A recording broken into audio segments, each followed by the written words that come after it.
otu nwanne m nwoke Skibo onye Aba onye obodo nke Chineke ọ sịla onye o mere amarala nwanne m nwoke ọzọkwa onye ọma mbara ụmụ obi n'Igbo ha sị gị aja enyi gị gbawara aja enyi ọsọ ekwele m na mbụ sị na ezigbo enyi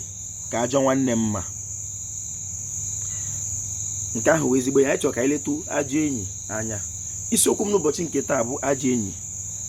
aha m bụ Nkwachukwu Ojiagbọ a na-akpọ m Ojiọfọ abụ m onye olu okoro nke dị na Ọmahịa n'obodo nke Chineke n'okwu bekee ya m from Olokoro in Ụmụahịa South Local Government Area of Abia State. Abụ m onye Igbo bụ Igbo abụ m onye Chiizm n'okwu bekee Godianism ndị na-eshi ebe ahụ Chineke ebi na-eku ume maka na ndị nna anyị gwara anyị na Chineke bi na mmadụ ndị ọcha sị anyị na obi n'elu biko ha m ikele ọha nwa eze ha m ikele ndị nze m ọzọ ha m ikele ndị chiri n'ala Igbo ekelekwa m ndị dibịa na-agba aja ma ndị na-agba afa ma ndị mgbọrọgwụ ma mkpa akwụkwọ Ojiọfọ shi onye chiri ya zere Igbo mma n'uwo biko asị m n'isiokwu anyị na-etufugo n'oge bụ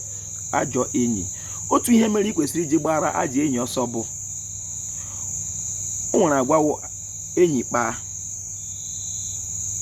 na-akpa ị na-eso ya bụrụ enyi gị ị gaghị ama mgbe ị ga-eji mewe ihe ahụ maka na okwu bekee iron sharpened iron. Ihe ị ga-ekwu hapụ onye ọjọọ ma ị mata na onye ọjọọ ka ị hapụ ibido biwe ndụ ọjọọ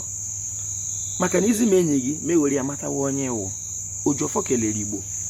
nke ahụ wụ mbụ. Nke abụọ, tupu gị ekpekwe na enyi ikpe otu ihe ị ga-eji kpee ya ikpe bụ Ojiọfọ na-ekwu mgbe ọ bụla enyi gị kpara agwa na-adịghị mma ma n'ihu mmadụ ma n'ihu Chukwu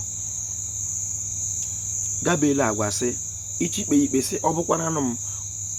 bụkwana n'oge wụ ọ bụrụ na ọgụ wa nọ n'ọnọdụ ọ nọ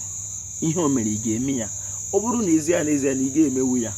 zie onye ahụ ka ị hapụ ibido mewe ya. Biko esi m olu okoro anya etele